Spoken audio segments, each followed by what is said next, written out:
Ladies and gentlemen, welcome to the AJ Steele Show.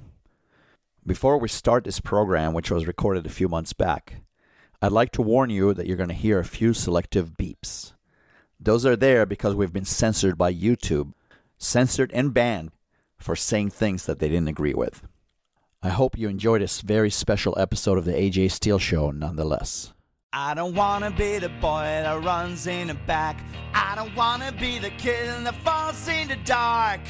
All I really want to be is the guy that gets that girl. Welcome to the AJ Steele Show. We discuss politics, sex, money, and everything in between.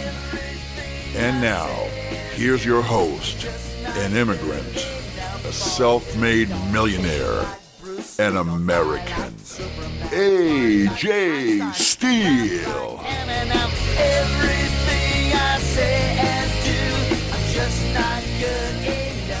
Welcome to the AJ Steele Show. I'm so glad to have all of you here with us. Today is 1 week past the inauguration of Joe Biden. It's a dark, cloudy day. It's raining all over here in California. The winds are howling. The leaves are flying everywhere. It almost feels like the darkness, the grayness outside is holding a mirror to what I feel inside. It feels like the end of an era for us conservatives or Trump supporters, if that's what you want to call us. The realization that we lost is sinking in. That's just how it is, like it or not. And there's no Superman coming to save us. There's no Batman, no Spider-Man, no angel from above. This is it. This is Joe Biden's America. The globalists have won. And we, along with the rest of America, we lost. I've been off the air for a while for personal reasons, and I've been thinking about what I was going to say to all of you today. I don't want to sound too negative because everybody around us is negative right now, and there's no point to it. It's not going to make things any better. And I also don't want to sound too hopeful because I don't see a lot of rosy things in our future, at least not the near future. So where do we go with this? The globalists won. Make no mistake about it. Joe Biden is not a president. He's not a full functioning adult. And even in his prime, he never was. But at this point, he is a slightly demented older man who was a perfect figurehead because he was white. He wasn't scary to most Americans. And the globalists knew from day one that he would be a perfect vehicle, a perfect puppet. So am I angry at Joe Biden? I don't like the man. I don't think he's a good man. I think he's a hack. I think he's actually a very cruel, mean human being. But realistically, it's not him that's going to run the show. Not at all. It's not even Kamala Harris. Kamala Harris is nothing but a glorified whore, basically, that slept her way to the top. She is of very average IQ, very average intelligence. But she also fulfilled a role, or she filled a role, rather. She was black, or at least she appeared to be black. I mean, never mind that she's married to a white guy and her kids look white and they were all raised in a white neighborhood. And she has truly very little to do with a rank and file average African-American person in America. But in some ways, they were the perfect couple, the perfect running mates, the perfect storm. About a year before Joe Biden was even nominated, I called it exactly the way it happened. I said that Joe Biden would be the nominee for president and Kamala or whatever the heck her name is, would be the vice president nominee. And that they would be extremely formidable and very dangerous to President Trump. And unfortunately, I was right. Now, I can talk all day about the fraud this election was, and it was a fraud in my opinion. I believe that President Trump won in a landslide. But at this point, I can talk about it until I'm blue in the face, and it will make no difference at all. Look. All of our institutions have failed us. Anywhere from the Republican Party, which is completely worthless and swampy. I will never vote for them again or give them another single red cent. And of course, the Democrats, at least the old school Democrats that supposedly believe in peace and in democracy and freedom of speech, they failed us completely.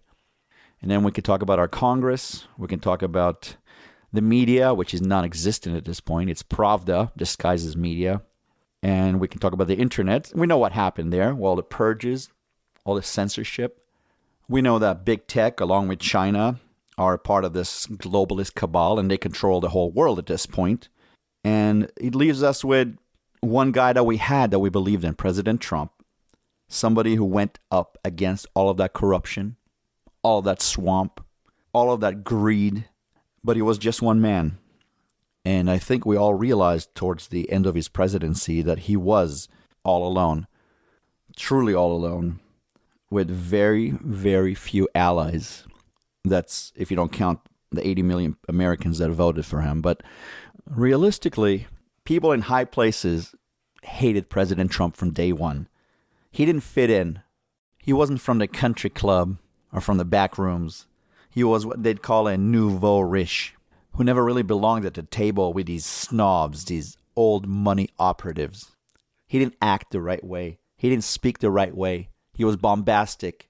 He wanted to do things outside of the box. And they loathed him for that because the establishment does not like people coming in from the outside and telling them what to do. And I'm really sorry to say that they won. They defeated our hero. They took down our champion. And without me becoming too much of a religious preacher, because I'm not one, I think that they've achieved what they wanted to do. They've humiliated him, just like Jesus in some ways, or other biblical or historical figures. And in some ways, when they took him down, they took all of us down, all our hopes, all our dreams, all our wishes for our children and the future of our country. Because the swamp doesn't want anyone like President Trump to ever rise again. So him out of the presidency, using fraud, destroying his family life, destroying his reputation in the media wasn't enough for them. They are out for blood right now. And they will teach every single one of us what it's like to go up against the empire. That's what they're doing right now. They're getting their pound of flesh. They're showing us that they're the boss. And sadly, our army leaders, our military leaders, I should say, in our Congress that's supposed to stand up for our rights, and even our Supreme Court, which is the biggest disappointment to me in all of this, will just stand and watch. They will tar and feather this man. They will destroy him. They might lead him to bankruptcy. And in the end, they might just kill him for all I know. Because that's what they do, and that's what they've done. And like it or not, Joe Biden is our president. I acknowledge that. I'm not happy about that. Kamala Harris is his vice president. I don't like that. I'm not happy about that. But one way or another, they won. And I think the sooner we start acknowledging that, the sooner we can move on with our pain and our suffering and our heartache. And I know that emotions are very raw. But we need to find a way to move on in a constructive way. And we need to find a way to get our voices heard. So no, I don't think America is finished completely. I don't think America is dead yet. But I think that it's hanging by a thread. I think liberty and freedom of speech and gun rights, the Second Amendment, our children's rights, their education, their futures, even our vote. None of that stuff is secure or permanent or forever at this point. And so we need to start thinking of alternatives. Where do we go from here? I don't think that we're at a crossroads anymore because I think that the dam has been breached. We have driven past the crossroads. We definitely have taken a very strong direction. So at this point, it's not just about crossroads anymore. It's about survival of the fittest. It's about fight or flight. It's about where do we go from here? In some ways, this is uncharted waters for Americans. And in other ways, if you study history, this has happened over and over again. Because life is a cycle, and life has ups and downs. Some people call them yin and yang. But these cycles always reverse themselves. Every action has an equal and opposite reaction. That's one of the laws of physics from Newton. And it's true not just in physics and in physical bodies, but also in human behavior. The problem is, I could tell you, oh yeah, things will get better, and they will get better at some point. But I don't know when, and I don't know if they'll get better for us or for China or for another mortal enemy of the United States of America. Look, even Hitler was defeated. Hitler was defeated, and the war ended with us winning. So you could say, yes, things got much better for the rest of the world when Hitler died and when his 1,000-year Reich was destroyed. But along the way, tens of millions of people died. Millions of people lost their limbs and their health and their homes and their family members and their livelihoods and their dignity. So yes, the world changes all the time. Things go up, things go down, and there's always some kind of a balance in the end. But I'm afraid that we are on a steep downward cycle. And talking about Hitler and the Holocaust, I don't think that Joe Biden is Hitler. I don't think that Kamala Harris is Hitler. I don't even think the globalists are Hitler. I am very careful with that. I am very careful with that analogy because up to now, Joe Biden hasn't gone out and locked up thousands of people or millions of people and put them in concentration camps. So I want to make a distinction. We have to be very careful not to call everybody Hitler. But I'll tell you what. I didn't watch the inauguration. I saw a few photos of like 1,000 people that showed up for Joe Biden, a man who won more votes than any president in the history of America, including his boss, Barack Obama, and Donald Trump. Less than 1,000 people showed up at the inauguration. But forget that for a little while. The night before, I saw photos of flags. Over 250,000 flags were put there to cover up for the lack of people that were going to be there. And that whole look was very eerie to me because it reminded me of Hitler's rallies. It reminded me of all those red flags and the pomp and circumstance and all the armies around there that were just hailing him. Hail Hitler, hail Hitler. And it got me thinking about my grandmother and my grandfather who survived Hitler. They survived the Holocaust. They survived slave labor in the death camps. And they brought me here to America. May their memories be blessed forever. But I used to ask my grandma, I used to ask her all the time, Grandma, you knew this was coming. People knew what Hitler was going to do. He told everyone what he was going to do. Why didn't you do anything about it? And my dear grandma used to tell me, oh, you don't understand, AJ. You don't understand what it's like. You don't understand how they slowly move into every part of your life and degrade you until you have nothing left to fight with. And being a young guy, I was very young back then. I used to say, oh, Grandma, if I lived back then, I would have fought back. They would have never gotten me. And you know what? Now that I'm older and my grandma is long gone and my grandpa is long gone and my parents are long gone and I'm not such a brazen young man anymore like I used to be, I look back and think of what my grandma told me and I understand. I absolutely understand why they didn't fight back. And it scares me to think that we're on the same path here in America. We're just taking it step by step. Our rights are being taken away from us. And step by step, we're becoming weaker and weaker until we're rendered completely helpless to do anything about it. So anyway, I have to take a short break. And when we get back, I'm going to tell you all about my amazing grandma, Grandma Lily. And this story that I'm going to tell you will show you where we've been and maybe where we're headed. Thank you so much for sticking around with us. This is the AJ Steele Show.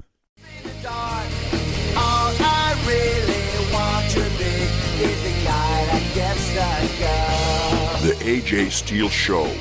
Think of your loudmouth best friend, hated by all the wives, because he tells it just like it is. Finally see your love belongs to me. Welcome back to the AJ Steele Show.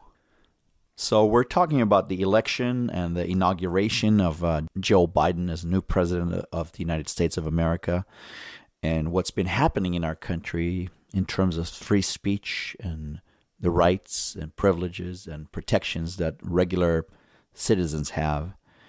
And I started thinking about the Holocaust because I have a very close connection to the Holocaust. My grandparents survived it.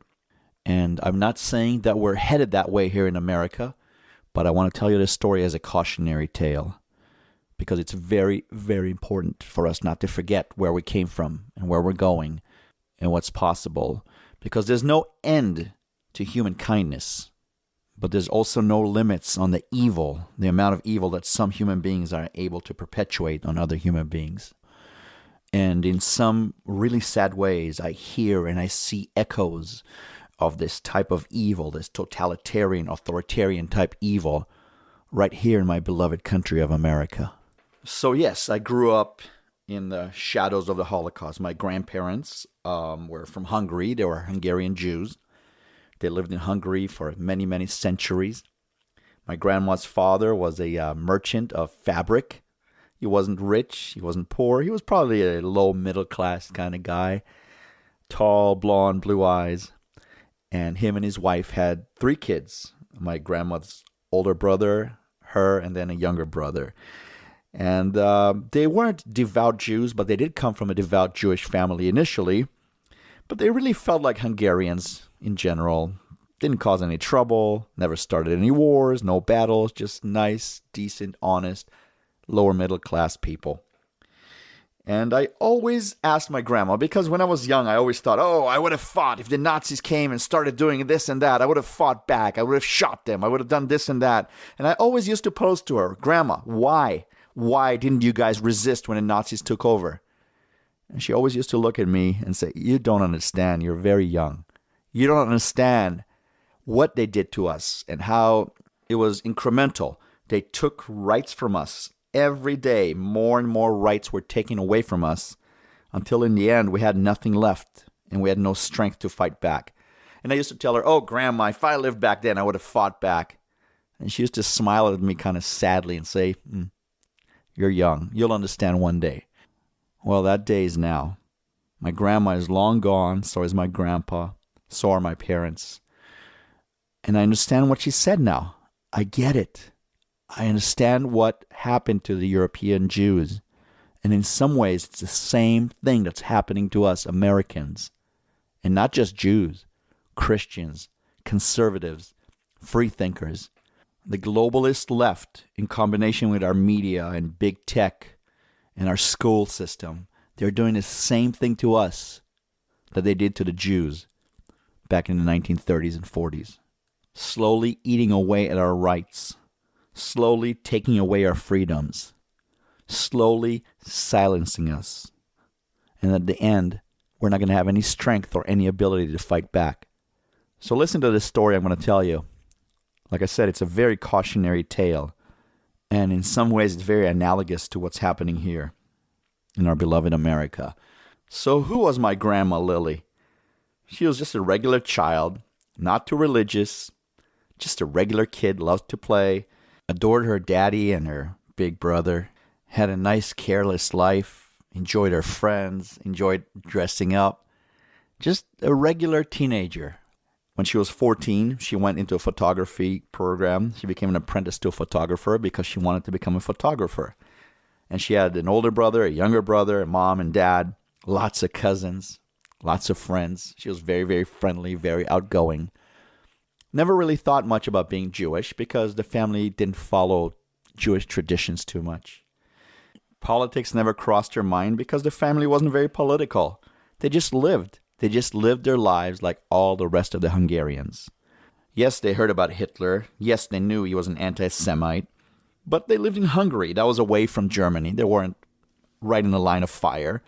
They thought, this too shall pass. Her dad said, he's just running his mouth, but nothing will happen. Things will go. He'll be restrained, and we'll go back to the way things were.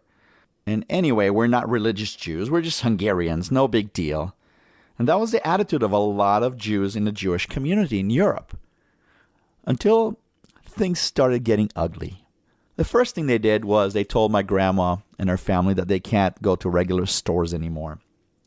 They told her, you can't sit on park benches. You can't go to this store. You can't go to this library. You can't go to the regular school.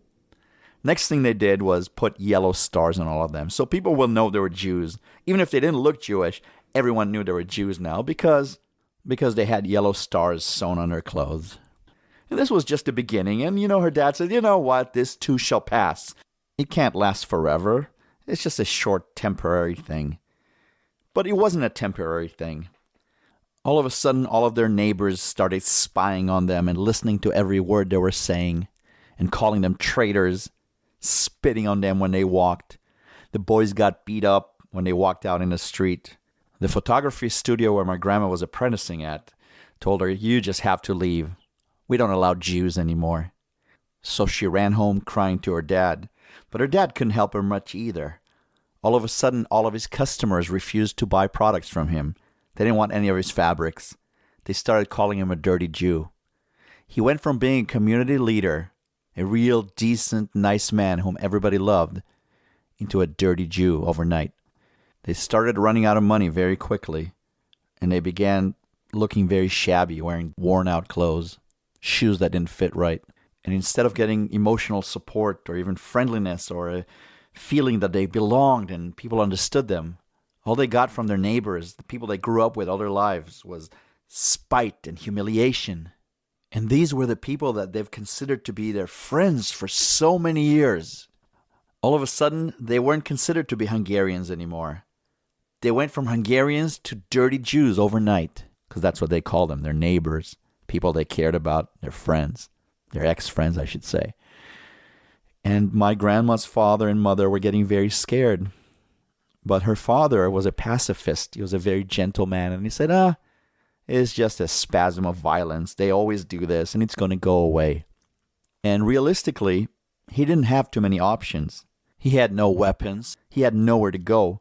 The rest of Europe was doing the same thing to the Jews. There was no Israel. America didn't want them. There was nowhere for him to go. This man who fought for his country in the First World War was basically homeless in his own home. And things just got worse and worse. In March 1944, the Germans officially took over Hungary. By May, my grandma, her mom, her two brothers, her dad, over 200 family members and cousins and aunts, they were all put on a train to Auschwitz. The Nazis came to their house, took him out, and put him on a train. And my grandma always told me that she remembered all of her neighbors just looking at them, smiling, waving goodbye, bye-bye, mocking these Jews that they grew up with and lived with all their lives, mocking people who did nothing wrong to anyone. And as soon as those Nazis holding guns forced them out of their homes, their neighbors ran in, started ransacking and stealing everything that they owned. These are the last moments, the last scenes, the last memories that my grandma had of her beloved home in Hungary. This was also the last time she saw her beloved father, who was 40 years old at the time, and her dear brother, who was 18. She would never see them again. Not in this world. Who are we fooling here in America? You think this could never happen here to us? You think they can't just take away your bank account and repossess your home and close down your business? Destroy your ability to make a living? You think a bunch of government agents can't just show up at your home in the middle of the night with guns drawn and just take you away from your family, lock you up? We've seen them do this to political opponents in the last 4 years, for heaven's sake. Right here. Right here in America. You really think that all of this couldn't just happen to all of us here? Because if you do think that way, you might be even more naive than my grandmother's parents and the rest of the Jews that lived in Europe. They didn't have the hindsight of history. They didn't know that this could happen because this was the first time ever that this happened, especially on such a large scale. But we have history. We have film. We have books. We have some Holocaust survivors that are warning us of what can happen right here in our beautiful country of America. And yet we just go on with our lives, and we just let liberties be taken away from us day by day, and we do nothing about it. Ladies and gentlemen, I'm going to take a short break, and when I get back, I'm going to tell you the rest of the story of my family's Holocaust. This is the AJ Steele Show. You're listening to the AJ Steele Show, where no topic is off limits, no discussion too harsh, no truth more true. The AJ Steele Show. We tell it like it is. All I really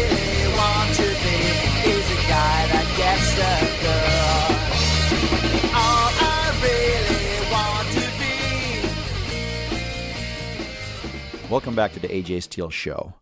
So in March 1944, there were about 800,000 Jews in Hungary.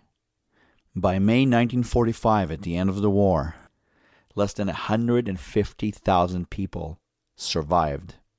650,000 of those Hungarian Jews died at the hands of the Nazis. And of the ones that survived, they didn't just have physical scars, but they had emotional scars for the rest of their lives. But getting back to my grandma's story, by March 1944, the Germans completely and officially took over all of Hungary. By the next month, my grandma and all her family were put on a train to Auschwitz, a 3-day ride in a cattle train. They didn't know what was happening. No one gave them water. No one gave them food. They were all thrown in there, women and children and fathers and mothers and aunts and uncles and grandpas and grandmas. 3 days. 3 days in a steaming hot train packed with people. And when they arrived, they were at Auschwitz. By this point, my grandma was already separated from her dad and her brothers because they were separated to the mail trains, I guess. And my grandma had to stand in line with her mother. My grandma was about 16 years old. They took all their clothes away. They stood there naked and they shaved their heads. Could you even begin to imagine your 16-year-old daughter, your mom, who was about 38, just standing there naked, forced to stand in a line to be chosen to life or death? And then they saw Dr. Mengele, the evil doctor of death.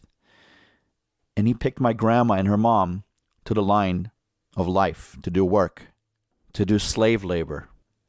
The rest of them, the ones that didn't look very healthy, the ones that didn't look very strong, women with young children, crying babies, they were all sent to the other line. That line ended up in a gas chamber. Gas chambers that killed thousands of people at a time. Women, children, old people, all of them. No hair, naked, fearful, starving, without one soul to help them. And all of them stuffed into these gas chambers with thousands of other naked souls. And then the poison gas, the Zyklon B, is released. And they suffocate, all of them, trying to get their last breath, trying to get some oxygen into those lungs. It's a feeling similar to drowning, but you're not in water. And they scream, this mighty scream.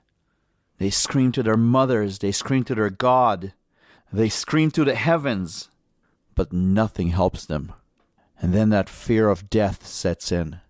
The horrible panic that every human being, every animal, everything that's ever lived on this earth feels when it knows that it's almost over. And then they just die next to each other, thousands of them. And once they're good and dead, the good Germans had Jewish slaves come out and take the bodies straight into the crematoria. No, these crematoria ovens weren't made to bake bread and German pastries and cakes. No, these ovens were specifically made to burn human beings, or what's left of those human beings. They're mostly Jews and other people that the Germans perceived to be enemies of the government. But my grandma was lucky. She was young and strong, and she had her mom with her. And together they were sent to a slave labor camp where they built bombs for the Nazis. And the chemicals from those bombs were so horrible that all their teeth rotted out.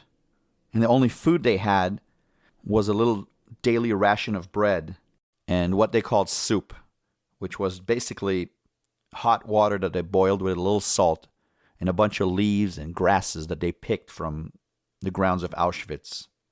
Oh, I could tell you so many stories because I heard them all firsthand from my grandma.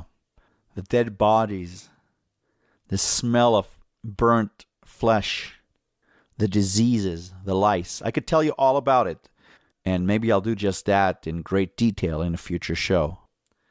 But as my grandma toiled away, the war was coming to an end, and the Nazis just increased the murder of all those Jews. They wanted to hide all the evidence. They got massive bulldozers and just piled all the bodies into mass graves.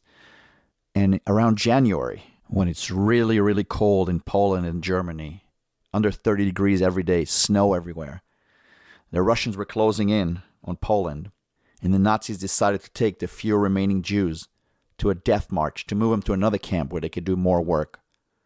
So these poor, emaciated slave laborers like my grandma, they had one jacket and bad boots that didn't fit right, no socks, no underwear, and they were marched about 50 to 60 miles through the snow. Most of them didn't make it, but my grandma did and her mom did. She told me that she believed in God and that she prayed with every step that she took in that snow.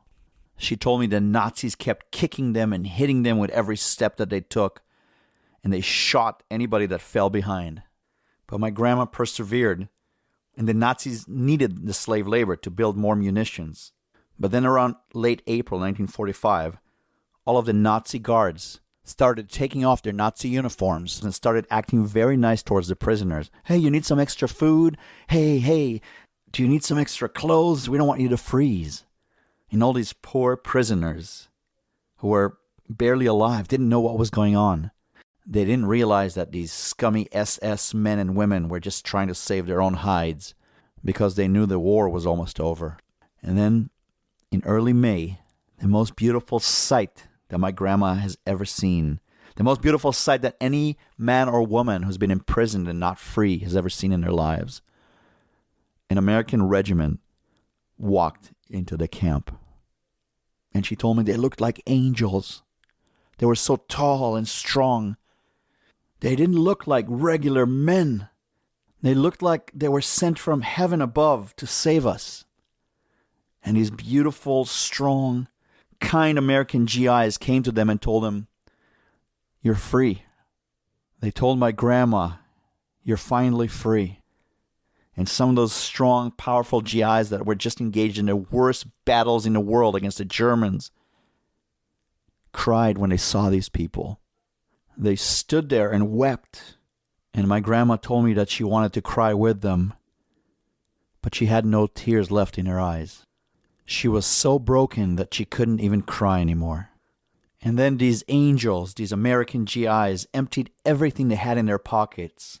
Chocolate, gum, biscuits, whatever little rations they had on them, and they gave them to these starving women, my grandma and her mom. And it was a moment that she will never forget. She has told me about that over and over again. It was the greatest moment in her life to see these American heroes and the jeeps and the American flag. And it's these American heroes, it's this wonderful nation that is responsible for the fact that I'm here today and I have kids and I have a family and I have a good life. They were responsible for saving my grandma and grandpa and countless other human beings and spread the freedom of America to the rest of the world. So when people ask me, why are you so worried about other people? You're not Persian. Why do you worry about the Iranian people? You're not Armenian. Why are you worried about the Armenian genocide?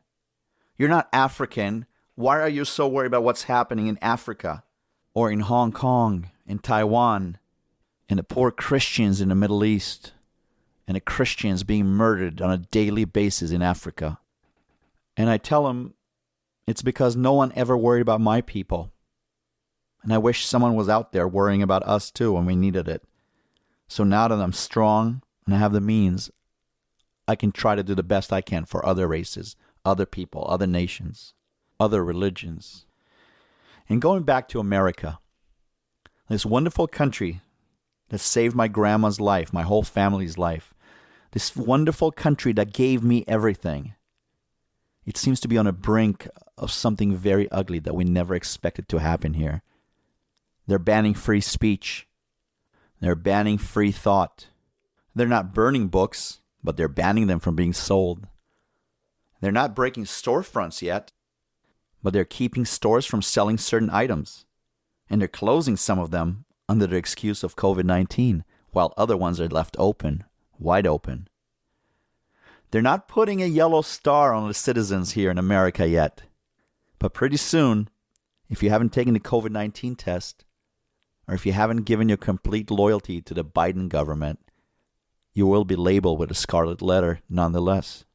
So no, we don't have any concentration camps yet. But there's plenty of Democrats that are calling for re-education of conservatives. So re-education, does that mean they're going to put us all in re-education camps? And where does that lead if you don't want to be re-educated? So you see, there's a lot of parallels between 1930s Nazi Germany and the United States of America. And those who are ignoring these warning signs are doing so at their own peril. My grandma and her family and many, many others in Europe never expected the Holocaust to happen. But it did happen. And believe me, it could happen right here in America if we're not careful enough with our liberties and our rights, and if we don't honor our Constitution. I want America to be that great country that liberated Europe. I want us to be the country that gave freedom to the rest of the world and gave hope to millions of people who live under the yoke of tyranny and authoritarianism. I want America to be those soldiers that freed my grandmother. You know, at the end of the war, she found out that only her mother, and her younger brother survived the Holocaust. Hundreds of cousins and family members, including her father and her older brother, were murdered by the Nazis. But she never forgot. She never forgot what America did for her. And she always told us to remember that America is the greatest country in the world. And I have never forgotten that. And I never will. And I also will never stop fighting for this wonderful country that gave my family their freedom and saved their lives. A country that saved millions of people all over the world and gave hope to millions of others. I am forever in America's debt, and I plan to do the best that I can for the rest of my life to repay this debt. Ladies and gentlemen, this is the AJ Steele Show. Thank you for listening, and God bless. All I really want to be is a guy that gets the girl. All I really want to be. All I really want to be is a guy that gets the girl.